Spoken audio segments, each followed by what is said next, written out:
Hi welcome to our channel. இன்றைக்கி வீடியோவில் என்ன பார்க்க போகிறோம் அப்படின்னு பார்த்தீங்கன்னா, நான் வந்துட்டு ருத்ரன் இன்றைக்கி ஸ்கூலுக்கு கூட்டிகிட்டு வந்திருந்தேன். ஏன்னா எல்லாருமே வந்துட்டு ருத்ரன் வரலையான்னு கேட்டுகிட்டே இருந்தாங்க. இந்த வீக்கில் வந்துட்டு நான் மோஸ்ட்லி அவனை தூக்கிட்டே வரல ஸ்கூலுக்கு. அதனால் அங்கே இருந்த வார்டன் பசங்க எல்லாருமே கேட்டுகிட்டு இருந்தாங்க ருத்ரனை கூட்டிகிட்டு வாங்கன்னு சொல்லிட்டு. ஸோ அதனால் இன்றைக்கி சாட்டர்டே அவன் பால்வாடி போகாதனால ஃபுல் டே இன்றைக்கி எங்களோட தான் இருந்தான். இவன் எப்போ பாரு இந்த மாதிரி தான் பேனாவை வச்சுட்டு எங்களெல்லாம் சுடுற மாதிரியே விளையாட்டு காட்டிகிட்டே இருப்பான்.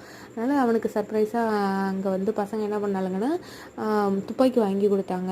அவன் சுட்டுக்கிட்டே இருக்கானே அவனுக்கு பிடிக்கும் அப்படின்னு சொல்லிட்டு. ஸோ அவன் விளையாண்டானோ இல்லையோ அதை வச்சு நாங்கள் தான் ரொம்ப நேரம் விளையாண்டுட்டு இருந்தோம்.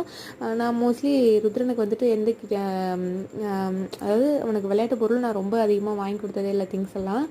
ஏன்னா நான் அவனுக்கு ஒரு ஏஜ் வரட்டும் நம்ம வாங்கி கொடுப்போம் அப்படின்னு நினைக்கிறதுக்குள்ளாரியே எல்லோரும் அதுக்கு முன்னாடியே வாங்கி கொடுத்துருவாங்க. ஸோ அவங்களுடைய கிஃப்ட் நான் வீட்டில் வச்சுருந்தது தான் அவனுக்கு கொஞ்சம் ஏஜ் ஆகும்போது அந்தந்த மந்தில் நான் அவனுக்காக அதை எடுத்து கொடுப்பேன் விளையாடுறதுக்காக. ஸோ பெருசாக நான் வாங்கி தர்றதே கிடையாது.